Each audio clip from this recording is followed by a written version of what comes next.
Hi, welcome everyone. I'm Denise Demese. I'm the Director of Faculty Development for the University System of Georgia, and we are so happy to have you here. Join us today for a seminar on ePortfolios to support student learning. So this is something that we're hearing more and more about around the system, and it's a high impact practice, and we're certainly excited to talk about this with Dr. Michael Rifenburg and Dr. Lindsay Linsky from University of North Georgia. So I'm going to just turn it over to you two. All right, thanks, Denise. Hello, everyone. We're going to be doing our best to keep our eye on the chat, to keep our eye on the emoji that pops up if you want to raise your hand, and trying to give time for us to stop and have conversations in the chat, on screens, whatever works for you. You see my name up there. I'm working at the University of North Georgia, and I come at ePortfolios from 3 different ways. And then I'll let my colleague introduce herself in just a second. I work ePortfolios into my first year writing classes that I teach, those required general education writing classes. I also co-direct our general education writing class program, and we're working on incorporating ePortfolios more broadly. So we're trying to scale that up. So it's not just a Michael doing this, but broadly, all of our instructors are doing this. And I had the opportunity last summer to be a part of the AAC&U's Institute on ePortfolios and work with leadership at UNG to see how ePortfolios can support broader initiatives at our campus that are coming from the system office. So that's kind of how I'm coming on classroom, department, and institutional level. Let me turn it over to Lindsay, and then we'll make our way through some of these slides. Sure, thank you. Yes, my name is Lindsay Linsky. I'm an associate professor in the College of Education at the University of North Georgia as well. And so I'm bringing more of the practical side of things to this conversation because I have some examples I'd like to share from my education classrooms, some small scale or classroom-based type of portfolios, as well as larger scale, more kind of cumulative capstone type of portfolios as well. So a variety of things that's to show you so that you can hopefully take some things back to your courses. All right, I always like to start with these intentions. We have a whole lot going on professionally, personally. For example, right now I'm sitting on the floor in my room hoping my 3-year-old doesn't come and interrupt me. And so he's downstairs watching Paw Patrol. So this is our time and our space to be together. And this is precious time. 79 of us right now getting together to talk about ePortfolios. That doesn't happen very often. So I want you to be able to, if possible, to bring yourself into this space and to give yourself this brief hour we have together in this community, learning together and supporting each other. And if you're up for it, dropping a note in the chat, what you want to learn, what you want to add to this conversation. We'll look at on the next slide that Lindsay and I aren't coming with this big declarative knowledge. Instead, we're integrating, as Blair talks about, integrating a lot of knowledge. So we want you to help us bring all this knowledge together. Lindsay, explain what we have with this link here. Sure. So to make it, to add an additional layer of engagement for you all, we have set up a Padlet. So I'm going to stop sharing because I don't believe it will let me see, because you probably can't see that. But yeah, let me stop sharing, and then I'm going to, first of all, pop that link into the chat and then show you the Padlet there.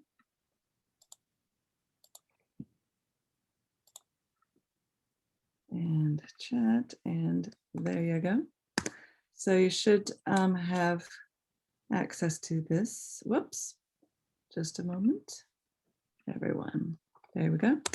Pop that into the chat, and I will now just share my screen to show you this.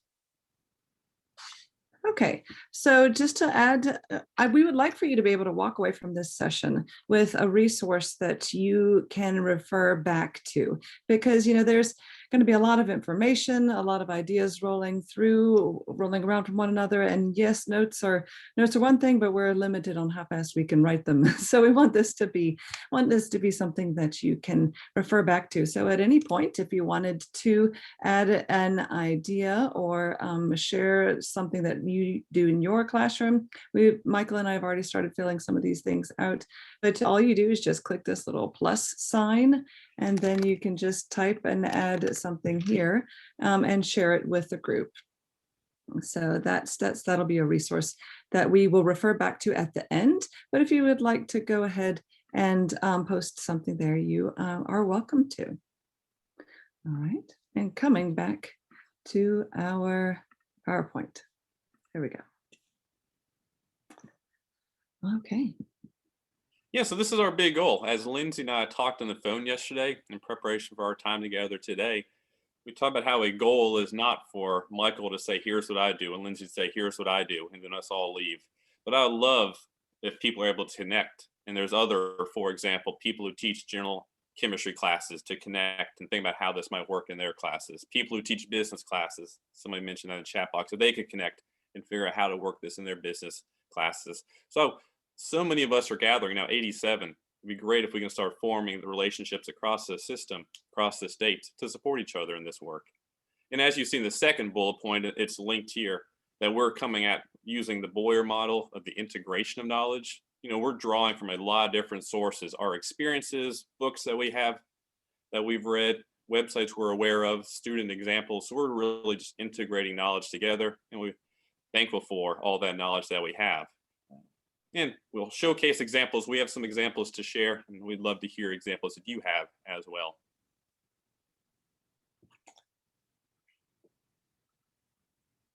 All right, some thoughts here on ePortfolios as we start thinking about what on earth is this thing. Actually, I want to jump down to the third bullet point.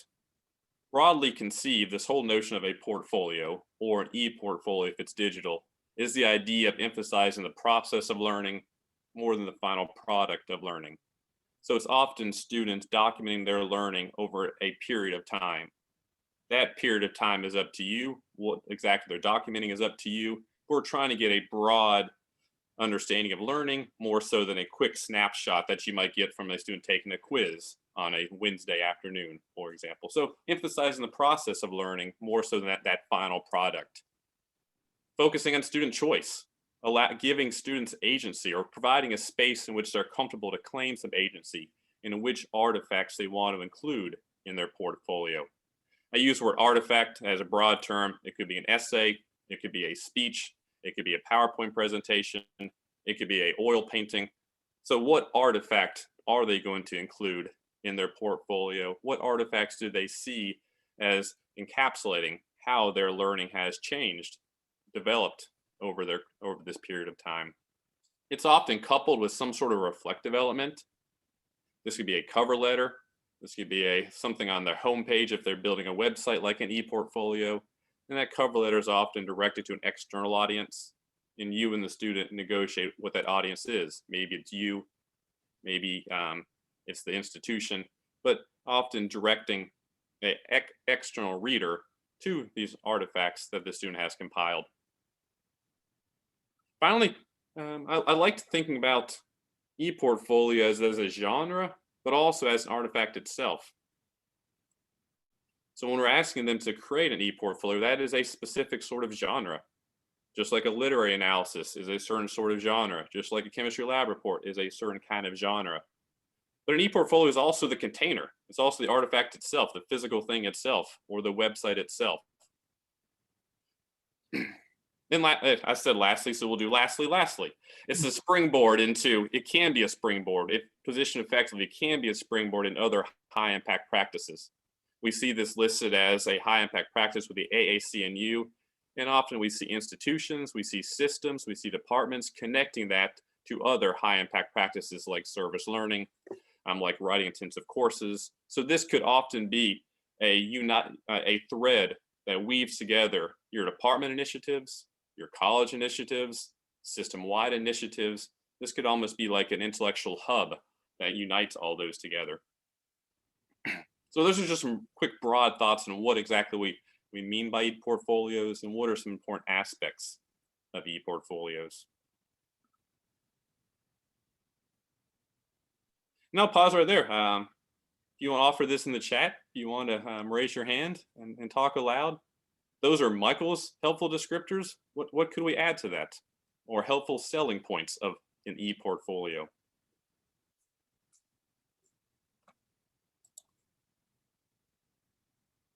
Feel free to jump in.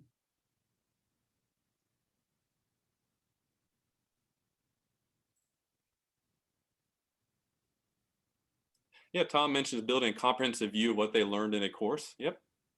I think Christy mentions connecting this to study abroad. Yes. Mhm. Yeah, I love this idea of opportunities for interdisciplinary engagement. Because I haven't said this so far, but if you were to interpret my words, it's almost like I'm talking about a course or a discipline. But what might this look like for a first year experience? What might this look like for all graduating seniors to integrate all their knowledge into an ePortfolio? Mhm. Okay. Great, great. Questions asked. So as you're pondering this for you in your own classroom, within your center, within your department, within your college, wherever you are, as you're pondering this, questions to ask yourself. First, where do you want to locate this ePortfolio? Is this just a semester for all students in a general education course? Is this something that's for discipline-specific capstone course that all, for my context, all English majors need to produce an ePortfolio in their discipline-specific English capstone course? So when is this happening? And again, where is this happening? What is this focused on? The course objectives, some broader national standards. If you're in the college of business, you often have additional accrediting standards beyond SACS, nursing as well. Is it pointing to that? And why? Are you wanting to assess first year students? Is this for SACS? Is this for the momentum approach? Is this just for the students to reflect on their own learning? There's power in that. It doesn't have to be connected to SACS accreditation. There's power in one person, individually reflecting on their own learning for themselves. And again, who could the audience be for this? Do you want this just for the English department faculty? That's the case for the ePortfolios for our capstone course. That's just for the English department faculty. Do you want this more public facing that students can take with them on the job market and try to explain the benefit of taking some of these English classes when they're on the job market? We want to direct this more to state politicians who are interested in what we're doing in the college classroom as a way to document our learning and the importance of potentially liberal arts education. So a variety of questions to ask yourselves. I'll mention these three really briefly and then turn it over to you again. Questions to ask yourself when you're looking to implement this. Who could you partner with? And I believe just really quickly the chat popped up and I saw D2L. Anytime I see those three letters, I get a little frazzled. But I saw D2L pop up. So who could you partner with? Are you needing to partner with IT, instructional designers, to do this kind of work? Do you want to partner with career services to do this kind of work? Who could you partner with?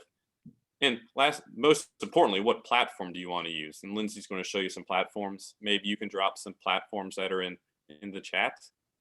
We think it's super important that whatever platform you decide on focuses on portability and sustainability. Keeping in mind that students have access to the material that they're creating beyond our institutional context. So if they transfer to Dalton State from North Georgia, they still have access to their digital repository, their ePortfolio. Once they graduate and they move to Maryland, they still have access to their ePortfolio. And that is sustainable. As awesome, as exciting as technology is, we're all aware of apps that have come and gone quickly. There's no more Yik Yak. That was all the rage 5 years ago with my students, was Yik Yak. There's no more Yik Yak. So making sure that as we're leaning on technology, that we're potentially not leaning on platforms or tools that might not work 2 years down the road, 3 years down the road. And so keeping the focus on portability and sustainability. Let me pause there. See if there's questions or moments in the chat that we want to amplify and talk through together.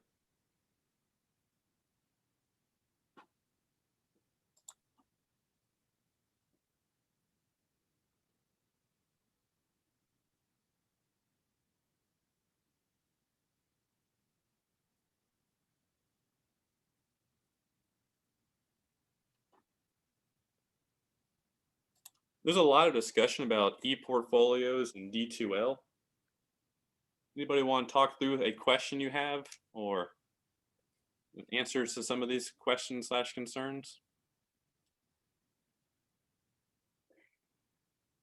I can say that D2L is not the most portable, as you were just referring to. It's not something that, because the students, they typically do not have access to their D2L materials that they created after the course is over, typically. And so that's one thing that it's not the most portable, although it does have a lot of bells and whistles, which can make it very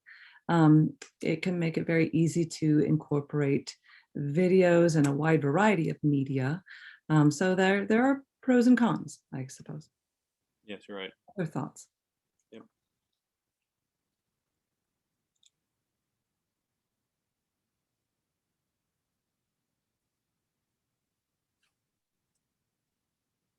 We've mentioned Wix a couple times.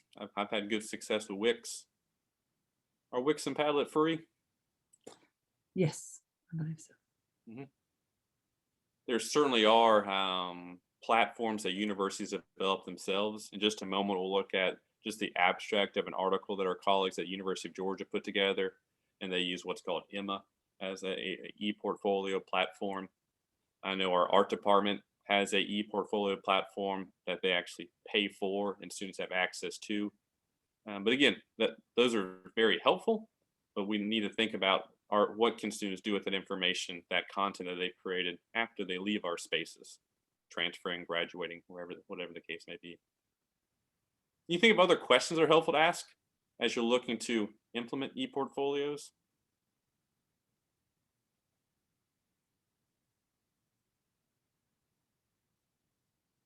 Questions that came up during your portfolio creation or implementation process, perhaps.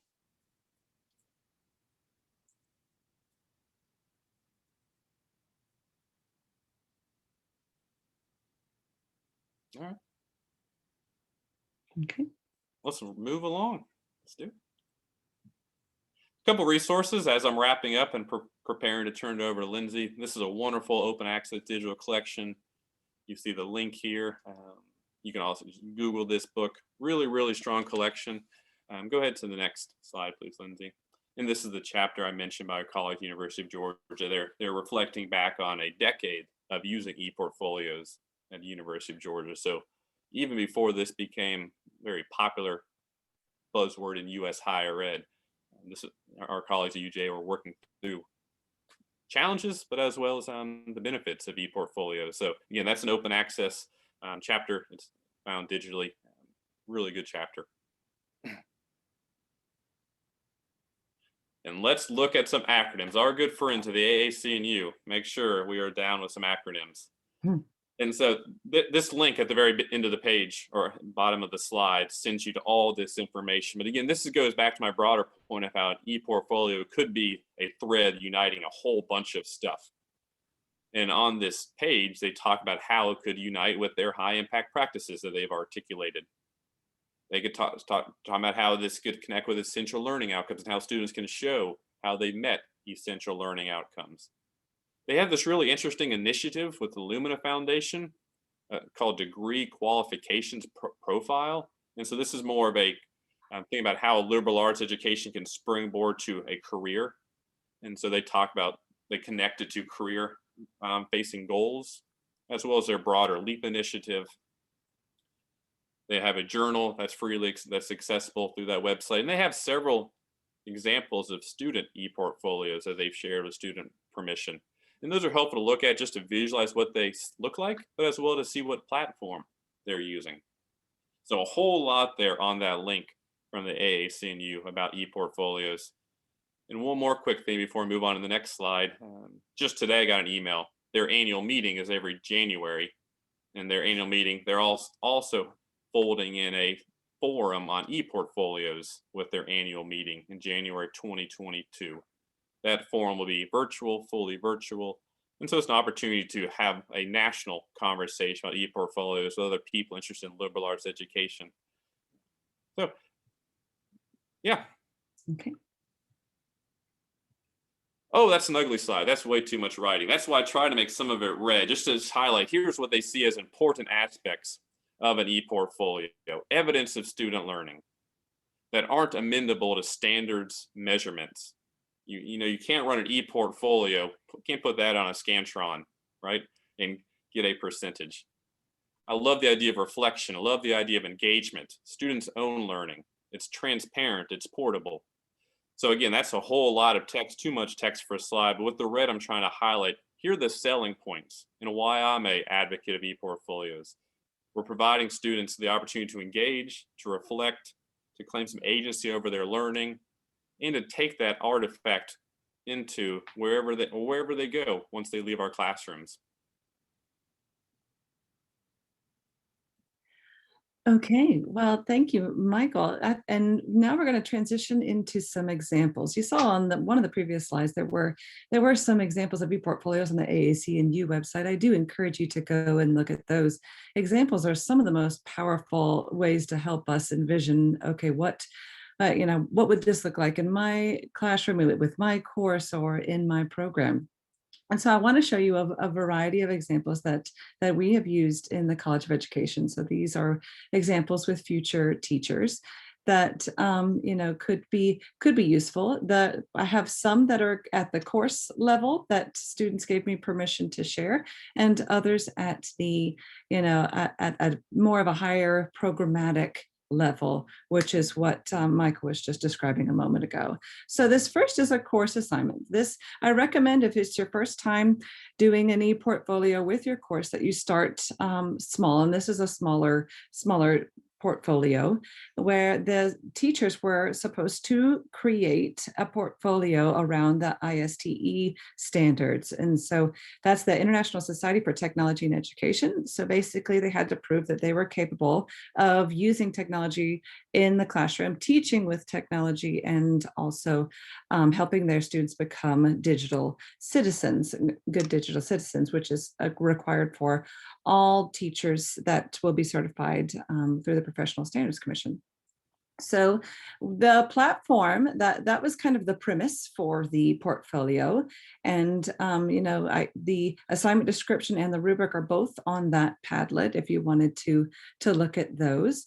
And the platform was student choice. I told them that, this, honestly, I hate to make sweeping generalizations, but in this day and age, students have become pretty savvy with these types of things. And so I let them choose. I just said the only requirement is it has to be accessible by me and all of your classmates, because there was a feature where the students had to create a lesson plan and their classmates worked through the lesson plan as if they were the middle or high school students themselves and gave them feedback. And so the students picked whatever platform they wanted to use. Some used like a Google Slides, others used Weebly or Wix. And so I didn't mandate what platform to use. It just had to meet all of the criteria, and it had to be accessible for the entire class. So what did that look like? Let me show you some examples. So this is a screenshot of one of the students, and I can show you the real thing in just a second, but I really like how this social studies teacher laid out her website. And so this was done on Google, the Google Slides, or Google, not PowerPoint, the Google website creator tool. And you can see up here is the lesson plan that she was supposed to create, as well as these plan for digital citizenship. And when they go through, if you scroll down, then you can see there's also links to it down here. So very easy to navigate, easy to find all the different pieces that we were looking for. And then there was another teacher that used Weebly to do this same thing.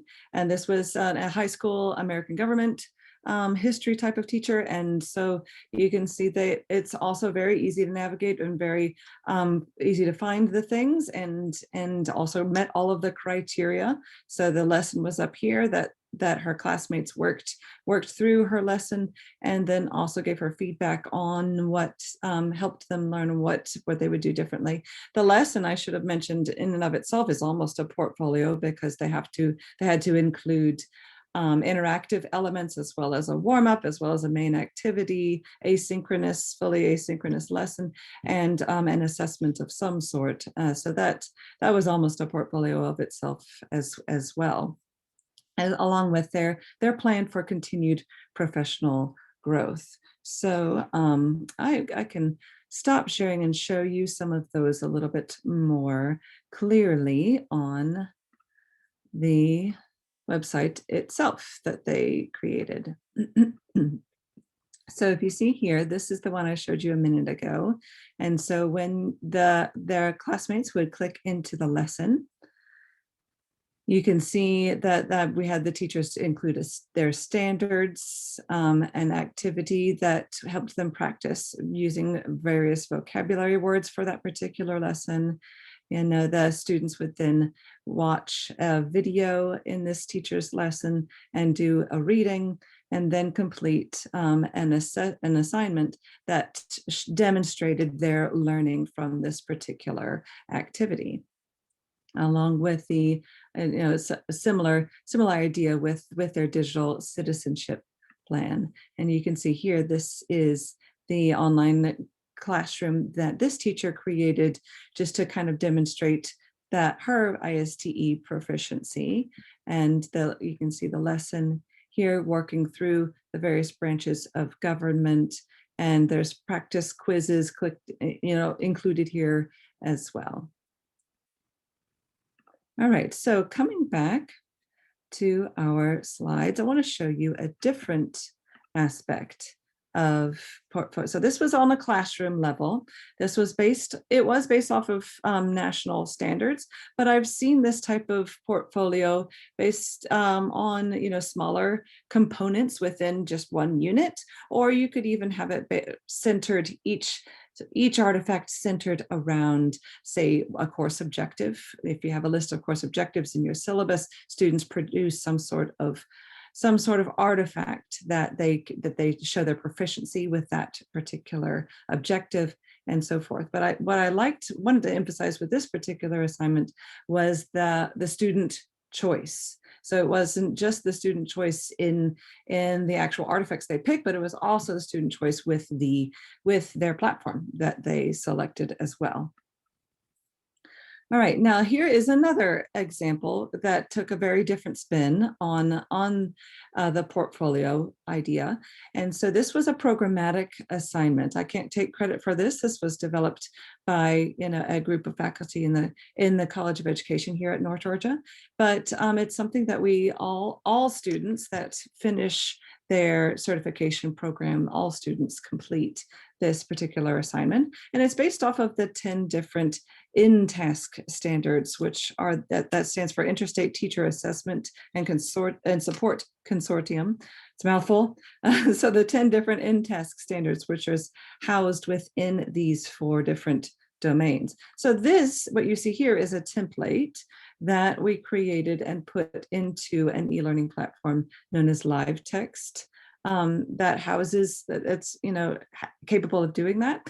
This is, so it's a little bit more formal than the last example that we observed, but it just wanted to give you a variety of different options available. This is definitely more comprehensive of an example. And so you can see the students have to, there's a whole cover, this page shows you all of the different introductory information and what is expected of the students. And so that's all very clearly spelled out within the template itself. Then they also have a cover page that they complete with a picture of themselves and some introductory information.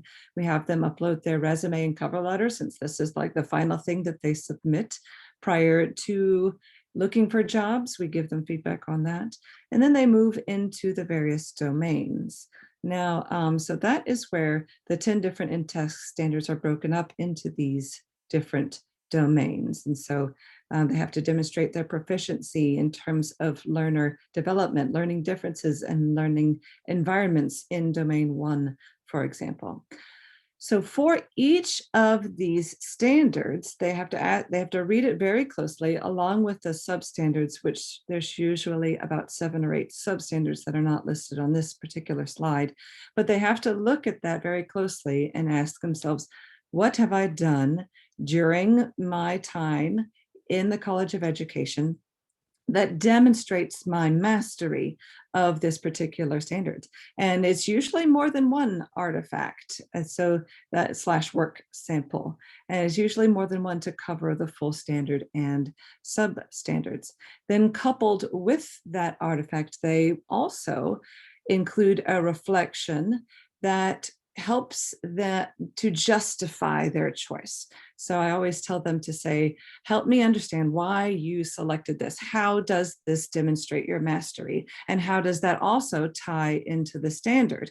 So they have to walk me through their thought process and explain to me how this particular assignment really demonstrates their learning and growth and development as an educator. So they walk through the 10 different in-task standards in these across these 4 domains, as well as showing their proficiency with teaching with technology, and then their ability to teach diverse learners, which are also additional standards required by the Professional Standards Commission. So they they upload artifacts and reflections for each of those different things.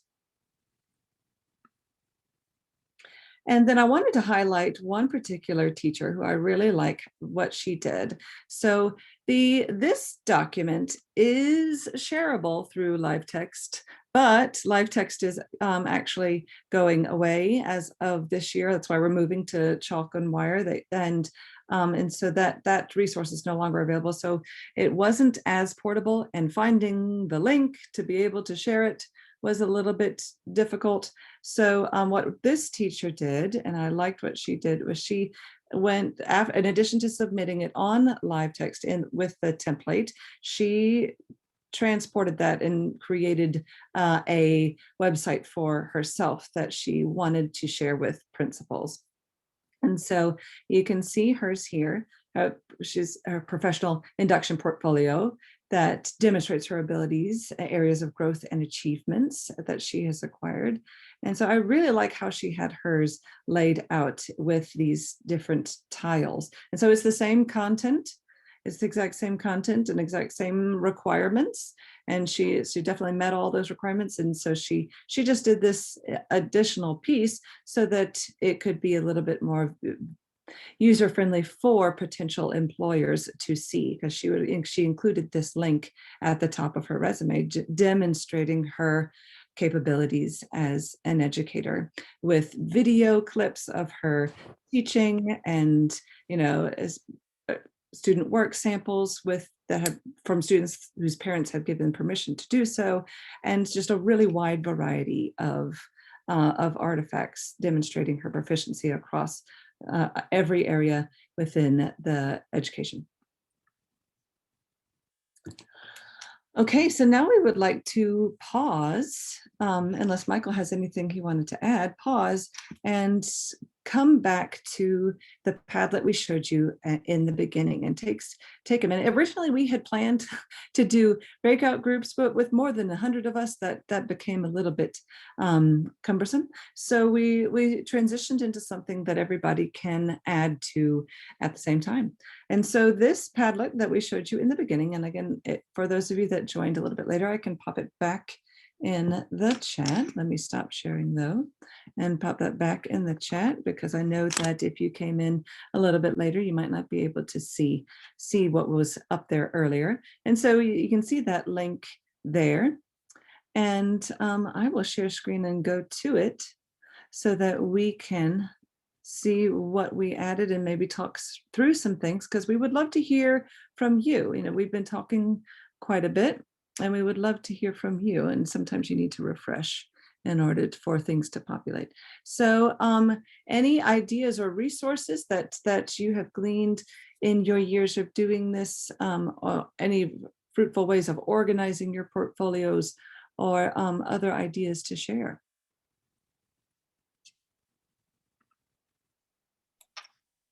Scott asked an interesting question in the chat. Before I answer, Lindsay answers, I'll see if other people have thoughts. How do potential employers respond to an ePortfolio? Feel free to unmute yourself and share and discuss.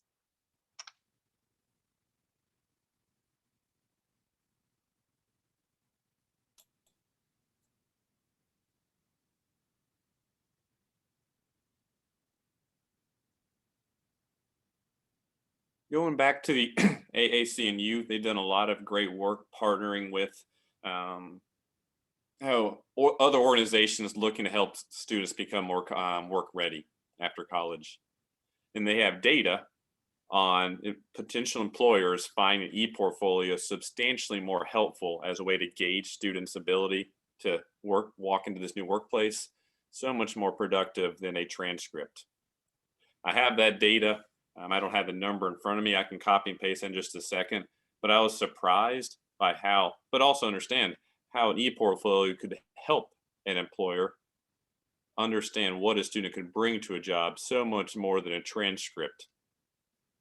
You know, just as a quick anecdote, I work at a University of North Georgia. Sometimes I look at college transcripts and I'm not really sure what these classes are. I don't know what Sociology 1104 is, for example. So sometimes I have a hard time deciphering transcripts. So we can see how an ePortfolio, if produced for an external audience with that in mind, can help document what a student could bring into a potential workplace environment. And I can speak to the field of education because I know that principals, really appreciate being able to see teachers in action because, sometimes, on a resume and cover letter, it doesn't really come across whether or not you are how you present yourself to students, how you speak to them, how you relate to them, how you run your classroom, in a positive, environment and so forth. So that I know that principals do appreciate having access to a variety of different items that help to give a more comprehensive 360-degree, for example, view of the teacher and his or her capabilities.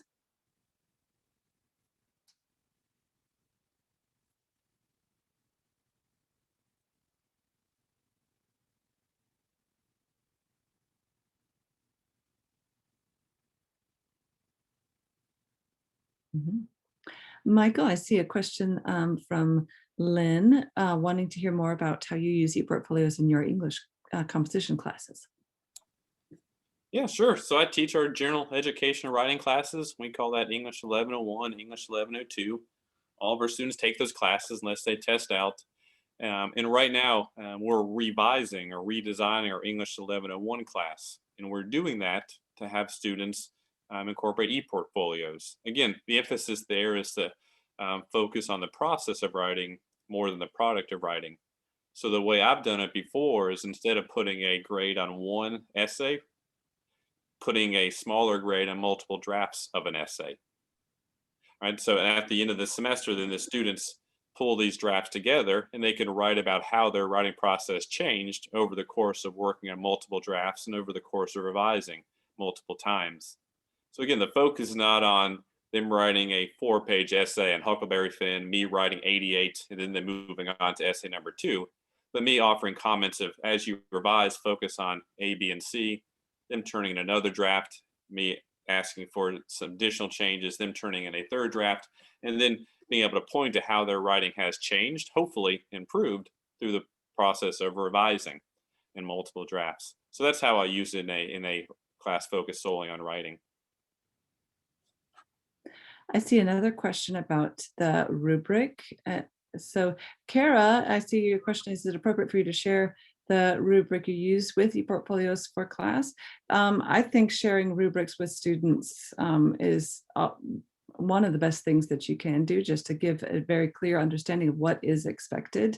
And for me, the rubric was what enabled me to let the students have so much freedom of choice within what they were selecting, because if you give a very specific rubric in terms of what is expected and what they need to do in order to perform, or what you're expecting in order to perform at the exceeds, meets, needs improvement, or unacceptable levels, then that transparency is very powerful to help students perform at their very best. And so I always share the rubric with students ahead of time.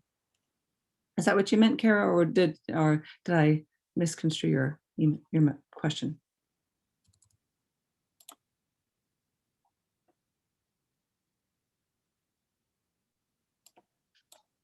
Other things to add on that, Michael?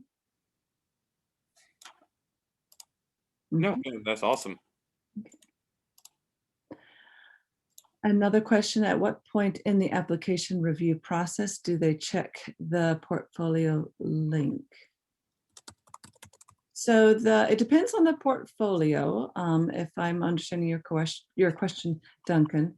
So I usually, with the broader comprehensive live text portfolio, that is something that the students work on throughout the program, and they submit their final version at the very end. And so different professors actually see it along the way and check it to make sure that they are adding to it and meeting the expectations.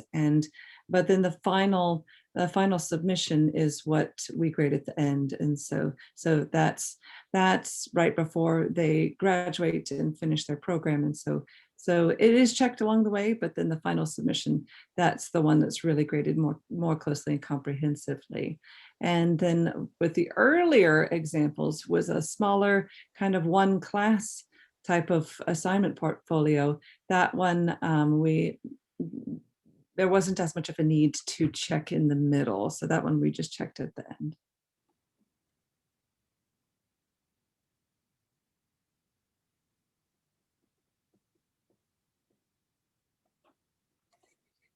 Michael, there's a question about it is evidence of their thought process. You want to speak more to that piece, the thought process, organizational skills, and group work, and any ideas about doing portfolios and group work? Oh, I haven't thought about that. Do people have experience with that? Because most of what I've seen is documented individual student learning. I haven't come across that.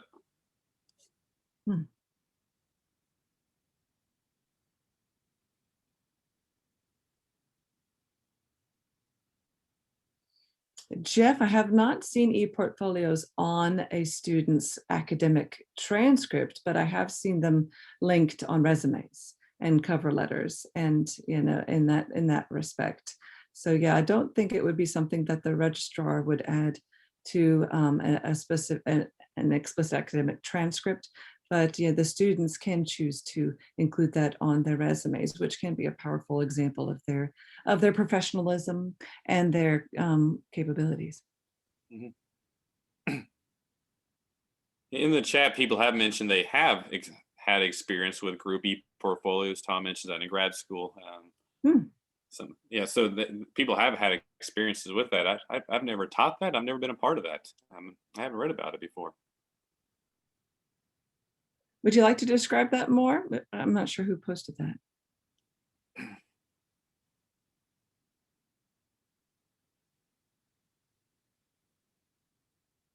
I believe you're capable of unmuting yourself if you need to, and to share.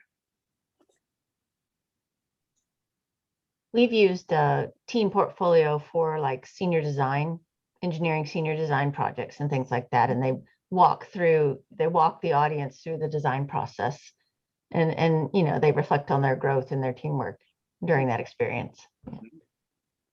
So that would make total sense, especially if it is something where teamwork or group work is expected, especially in the professional world, which is what it sounds like you're describing. And so they need to demonstrate their proficiency in doing just that, which is great. I do think whenever there is group work, it's important to think through both individual as well as group accountability measures, to make sure that it isn't one person doing everything, which sometimes happens with those lovely perfectionists that are among us.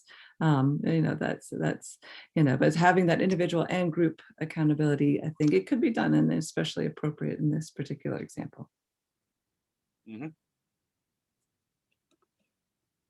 Just a type of loose thread before we wrap up this afternoon. Somebody that asked about how employers respond to ePortfolios, and I kind of stumbled through an answer, trying to remember the source. I did drop this in the chat.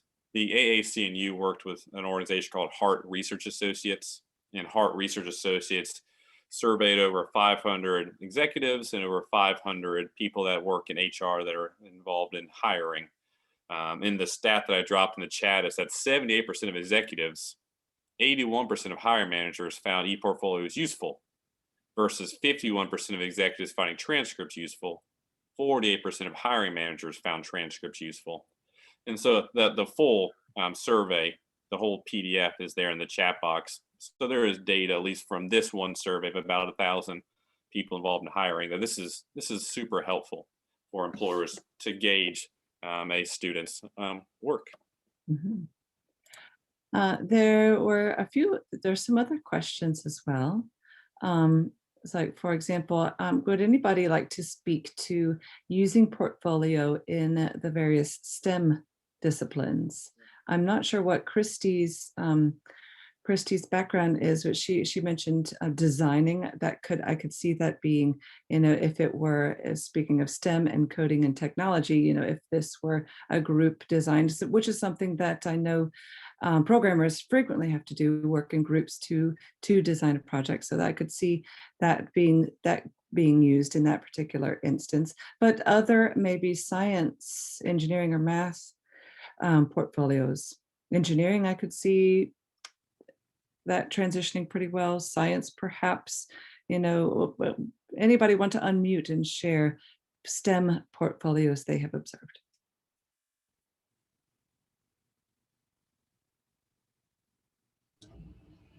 The last time I used it was in a high school mathematics class, and it was to document their process towards mastery of the standards for that class. And that was also their senior project.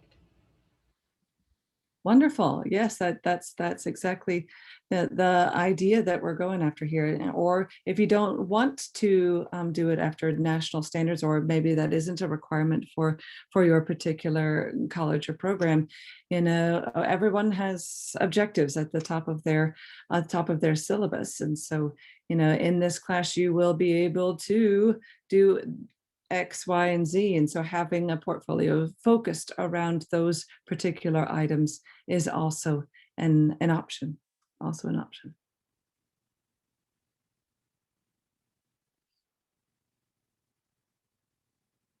All right, if there aren't any other things to add, I can move on to the next question. Kate asks, there often seems to be one or two students who struggle with the technology aspect of building ePortfolios. Do you have any suggestions, resources, or solutions? So what I always do with my, because we do sometimes have a few students, that maybe are not as great with technology as some of the others, but so what I will always do is have a few recommendations. So on that Padlet, where you can see my assignment description as well as my rubric for that ISTE portfolio, you can see that I also included an example that a very quick, it's not full and complete, but there is just a very quick example of like, this is how it could be laid out using Google website, Google Sites, that's what it's called, the Google Sites, thank you, tool, and then how they could then use that as well using resources. I usually include, say, YouTube clips from others that have helped create those types of things. Now with live text, that is one of the perks for having one of these paid things, because with live text, there is a hotline, and there's the same thing with D2L and others. They could always contact IT for assistance if it's something within a pre-approved list of things that IT is able to help with. IT is not always able to help with external tools, but to D2L they can. And so if you do build one portfolio within D2L, then they can look to IT for help there. Or, if you have another platform you're using, if there's a hotline, that they can go there as well. But but again, not as portable. So pros and cons. Other tips that you have seen in terms of students struggling with technology and how best to support them.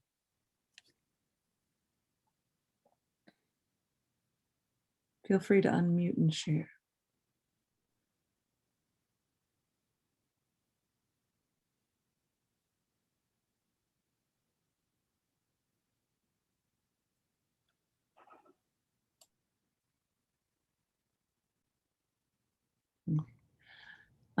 Moving on, I see that there are some suggested platforms. I have not seen portfolium.com before. So thank you for sharing that. And that sounds like a good, an independent platform that is portable through Canvas. That's a great resource. Thank you. That's the thing. There are so many options out there for various platforms. And so just sort of poking around and building, example ones yourself, just to see how user-friendly it is and see whether that is a doable thing for your particular class. That's one of the best things to do. Yeah, hi, this is Carl Cabrini from Dalton State College. Mm-hmm. And I teach accounting. And I was, as you guys were talking and I'm reading the comments, and I started to do some searching online, and a couple of things I came across, apparently business programs are not very quick to pick up on some of these kinds of practices in higher ed. And so there's some writing about the fact that we're not doing a lot of this stuff. But I have found some evidence, and I actually came across a student from Maryville University who has her portfolio posted online. She's an accounting graduate, and it's kind of neat. I was wondering what they would put in there for accounting students, and she's actually got PDFs embedded in hers. And so like of projects that she completed, assignments that she completed. Wow. And with descriptions of what learning competencies they attach to. And so they use the AAC&U, which is the American Institute of Certified Public Accountants, keeps a list of basically learning outcomes, competencies that accountants are supposed to have. And so she kind of used that framework and then put the assignments in where they fit under the framework, which I thought was really neat. Yeah, it sounds like it made a good impression on you, which is one of the benefits of portfolios, which thank you for sharing. That's wonderful. Other examples you would like to share, everyone?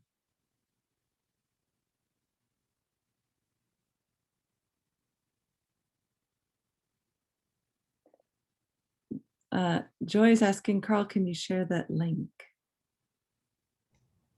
Certainly.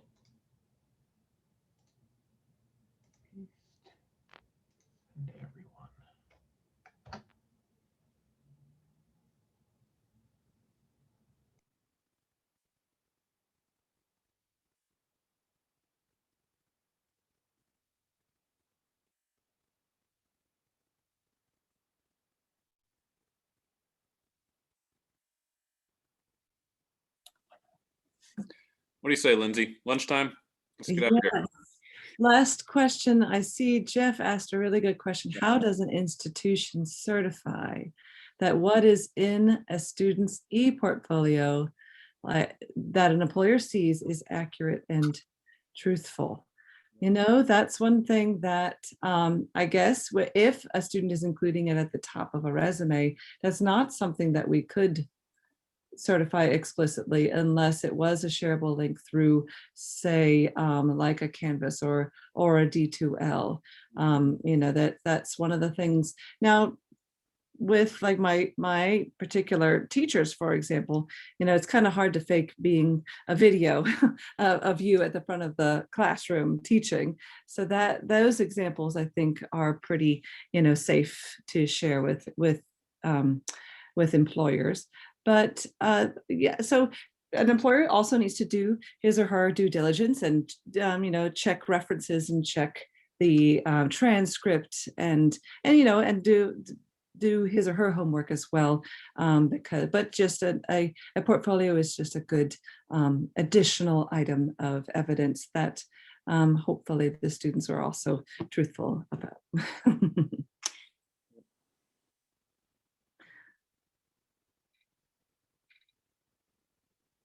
Okay. I like that the affirmation statement where they affirm that it is in fact their work as well. So adding that additional layer is a good idea. Mm-hmm. And yes, that's true for the entire employment process. You're right.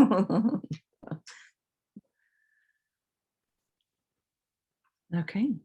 Is anyone using Badger with the awards tool in D2L? Badging, I've been hearing more and more about badging, and I have not used that in a portfolio setting yet. So anybody want to share any thoughts on badging or micro-credentialing in this realm?